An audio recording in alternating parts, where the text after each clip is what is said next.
Ana María Salazar es periodista, es consultora, fue funcionaria del Pentágono y de la Casa Blanca, fue agregada judicial de la Embajada de Estados Unidos en Bogotá. Me da mucho gusto tenerla, doctora Salazar, bienvenida. ¿Qué tal? ¿Cómo están? Muchos saludos desde la Ciudad de México. ¿Cómo está viendo usted esa posibilidad de una desertificación para Colombia desde Washington? Mira, yo creo que es lo mínimo de todos los males cuando uno piensa la forma en que ha estado presionando el gobierno de Trump a todos estos países. En el caso de la desertificación es como una conversación que dejó, por ejemplo, de ser vigente en México, porque México lo rechazó hace tantos años, que llegó un momento en que pudieron negociar con el gobierno de Estados Unidos este proceso de certificación para que no hubiera consecuencias. Entonces, el desertificar en cierta forma lo que hace es como que abrir posibilidades o justificación del gobierno de Estados Unidos para otros tipos de sanciones. Pero yo creo que lo más preocupante más allá del tema de certificación es cómo ya con este nombramiento del Departamento de Guerra, como ustedes lo acaban de subrayar, o sea, cómo impacta la nueva política exterior de Estados Unidos, que antes estaba mucho más enfocado en zanahorias y mucho menos en palos y bats, y ahora es una política exterior en donde llegan, te tocan la puerta y te están ya amenazando con un bat o con un palo. Entonces, los países han tenido que ir adaptando su relación con Estados Unidos, sus conversaciones con Estados Unidos en diferentes formas. La presidenta Claudia Sheinbaum, para bien o para mal, lo que ha dicho públicamente es que ella no negocia con Estados Unidos en público. Y eso le ha ayudado a mucho. Entonces, cuando sale el gobierno de Estados Unidos, particularmente Donald Trump, a decir barbaridades sobre México o cuestionar su voluntad política o decir, porque lo dijo 24 horas antes de que viniera Marco Rubio a México, de que básicamente México estaba gobernado por delincuentes o por narcotraficantes, por terroristas. Pero ahí hay un tema, doctora Salazar, es que México realmente es un país muy importante para Estados Unidos, empezando por el nivel de la frontera que comparten, por la historia que tienen, por un montón de cosas. ¿Qué tan relevante es Colombia en esa geopolítica, sobre todo teniendo en cuenta el vecino que tenemos, que es Venezuela? Sí. Sigue siendo relevante por la misma razón del vecino que tienen, que es Venezuela. O sea, en este momento en particular, en donde la estrategia de Estados Unidos parece ser presionar, no creo que invadir, pero pues podemos conversar o debatir sobre eso en unos minutos, pero presionar un cambio de régimen, ya sea pacífico o no pacífico, ya sea con una intervención, ya sea por presión de los vecinos, pero Colombia se vuelve fundamental para esa estrategia de Estados Unidos, porque es el impacto que va a tener un cambio de régimen en la región.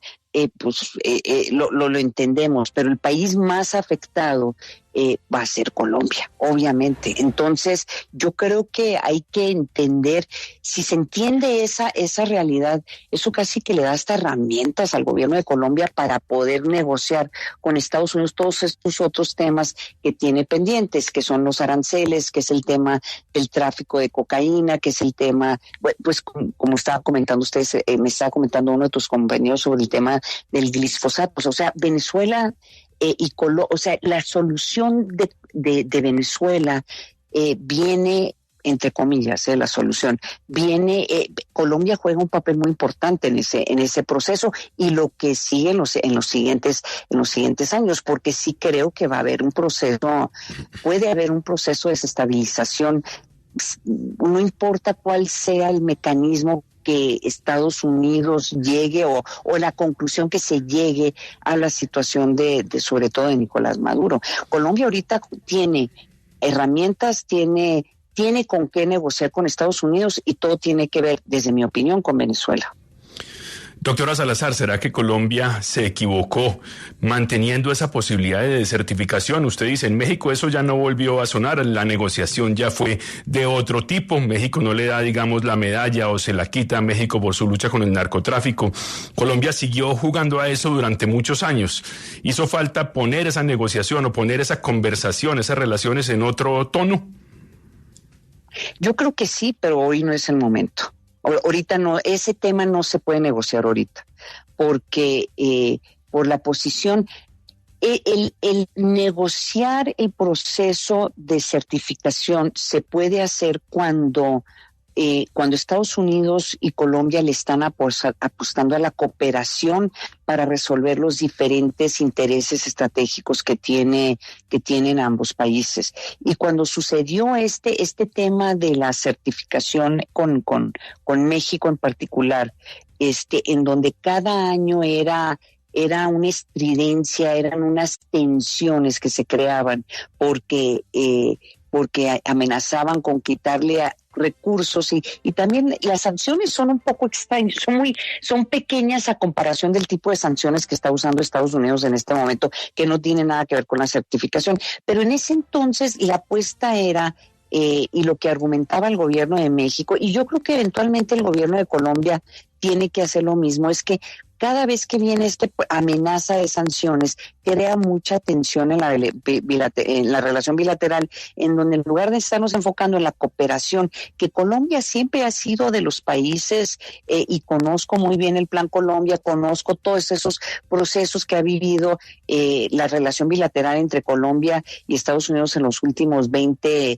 pues casi 25 años, desde los finales de los 90, era que el Plan Colombia, que lo que creó fue un mecanismo de cooperación para apoyar a Colombia en sus momentos más difíciles que se estaba viviendo, en términos de no solamente enfrentar grupos altamente peligrosos como el cártel de Cali y el Pablo Escobar, pero después lo que fue la cooperación que proporcionó Estados Unidos para enfrentar a grupos como la FARC, que en su momento se volvieron desde la óptica de Estados Unidos como grupo del crimen organizado, que nunca los clasificó necesariamente Estados Unidos así como grupos terroristas, pero eventualmente está todo el proceso en Plan Colombia. O sea, la apuesta que ha tenido Estados Unidos con Colombia durante todas estas décadas ha sido de cooperación. Entonces llega un momento en donde si tú tienes un proceso de certificación, el impacto y las discusiones se enfocan tanto en, por ejemplo, el tema ahorita del glifosato,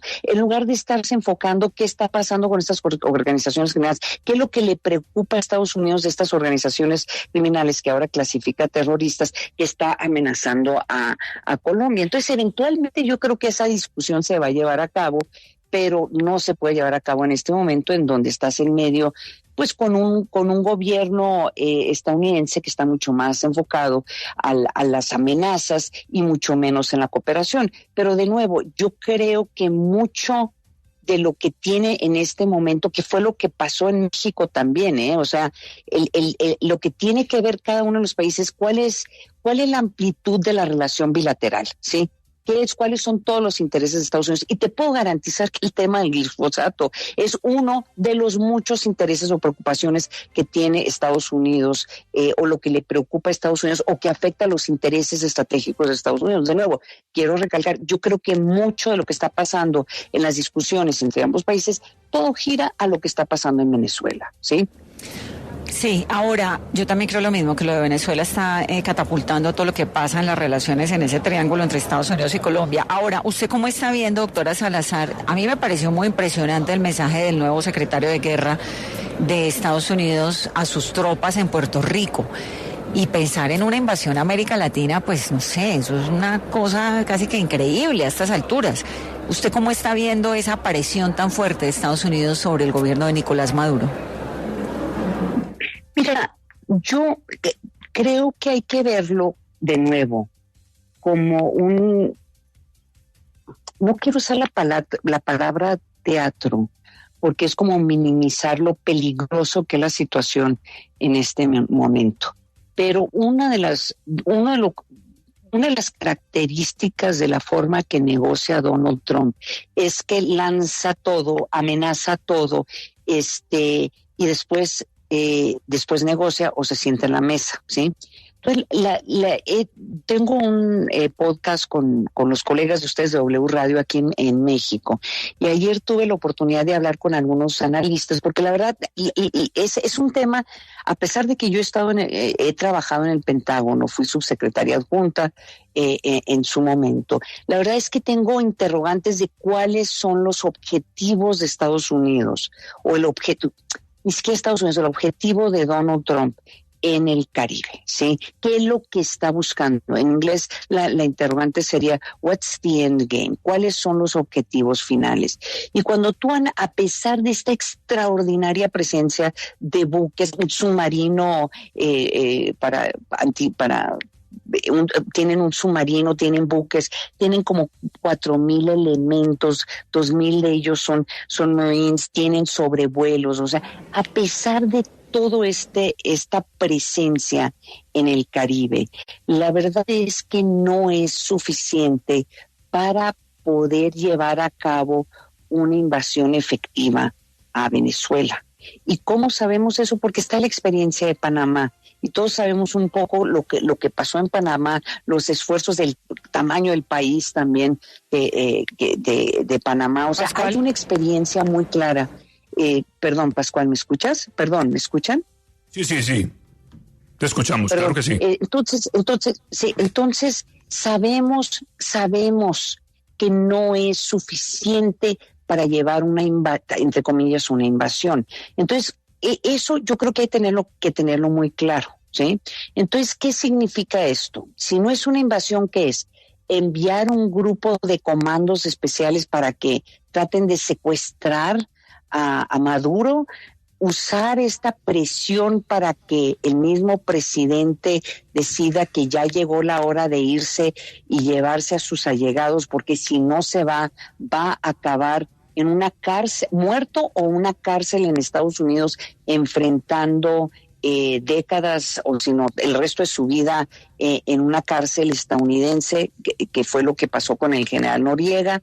Esto es una forma de presionar a los otros países del Caribe, Colombia, Brasil y los otros países de latinoamericanos que tienen intereses estratégicos de que esto no se vuelva una invasión, de presionar a Maduro para que salga. Entonces, yo creo que en este momento, hay que ver esta presencia militar como un palo, como una herramienta de extrema presión por parte del gobierno de Estados Unidos para que se resuelva el cambio de régimen. Ahora, tú y yo sabemos que aunque Nicolás Maduro agarrara su maleta y se subiera a un avión y se fuera a no sé dónde, Turquía, no es muy claro a dónde se iría, a Rusia, a Cuba, también sabemos que podría haber un nivel de desestabilización política en ese país, porque no me es muy claro que la oposición o que Edmundo González pudiera asumir la presidencia el día de mañana, ¿sí? Y habría un nivel de desestabilización que podría durar años. Entonces, claro, el tema aquí es cómo esta presencia militar, para mí en este momento, con la información que tenemos, porque sabemos que todo puede cambiar, y con esta declaración de Secretaría de Guerra, pues a lo mejor tienen ganas de iniciar por lo menos una primera invasión para probar, pero lo dudo, porque no hay suficientes elementos, no hay suficientes capacidades en la región para poder hacer eso. Doctora Salazar, usted ha dicho que Colombia tiene cómo negociar, y aquí lo hemos mencionado con la posibilidad de hablar de los decomisos de cocaína en los últimos tiempos, la posibilidad también de mostrar lo que ha sufrido Colombia en la guerra contra el narcotráfico, recientemente un candidato presidencial asesinado, lo que pasó en Cali con la bomba.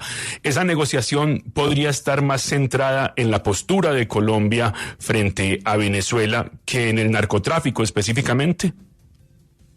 Yo creo que sí. Y te voy a decir por qué. Porque el tema del presidente Petro, y lo digo viéndolo a distancia, pero también entendiendo cómo son estos procesos de negociación con un presidente como Donald Trump y la forma en que ha estado usando todas las herramientas del poder que tiene Estados Unidos para para presionar los intereses estratégicos de la Casa Blanca, que quiero decir eso claramente, que no necesariamente son los intereses estratégicos de Estados Unidos, ¿sí? Porque creo que lo que menos serviría a Estados Unidos en este momento es tener una guerra regional o una desestabilización regional que podría detonar de nuevo oleadas de migrantes tratando de ir a Estados Unidos, ¿sí? Eso creo que no es, a mediano a largo plazo, no es lo que necesita el presidente Donald Trump. Yo creo que lo que quiere el presidente Donald Trump desde una óptica política,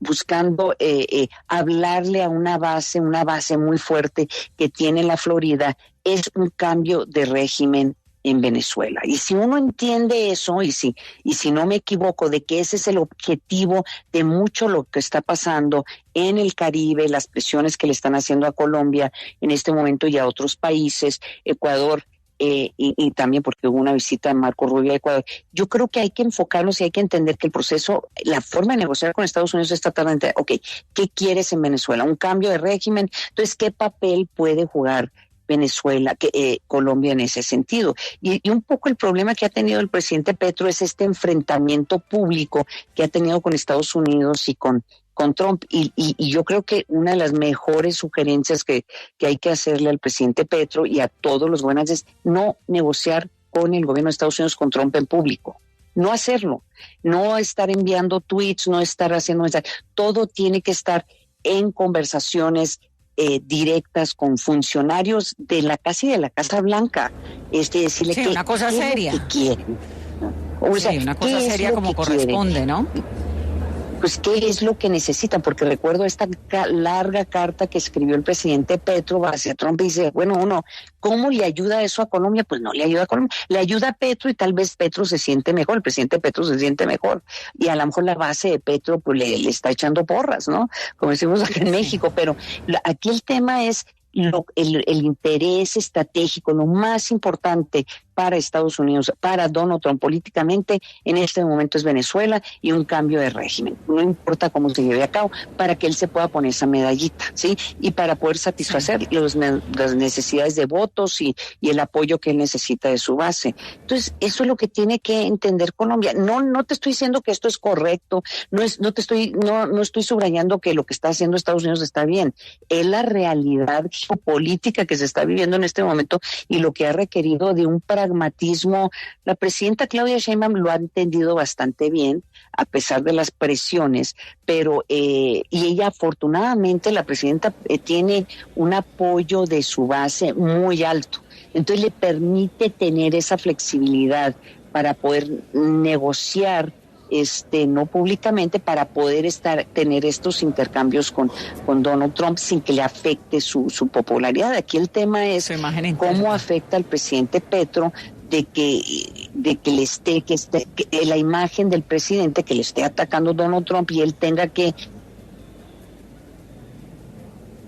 resolver el tema del glifosato. Pues entonces ese es el tema de Petro, si tiene esa fortaleza política para poder negociar con el presidente Donald Trump, pero que no sea en público, y estar viendo qué es lo que va a pasar con Venezuela, porque creo que toda la negociación con Estados Unidos en este momento pasa por Venezuela. De acuerdo. Doctora Salazar, me pongo muy contenta de tenerla aquí en el programa. Muchas gracias. No, les agradezco a ustedes la invitación y también los invito, tengo con este podcast, estos son los temas que estamos tratando del podcast de esta semana, es tratar de entender esta dinámica de la presencia militar y qué es lo que implica, y estamos llegando a la conclusión de que no hay suficientes elementos para una invasión per se, que para otras cosas sí. Entonces ahí por mis canales, las redes sociales podrán seguirnos en este podcast de Puentes y Muros. Pero muchísimas gracias y un fuerte abrazo a todos los radioescuchas,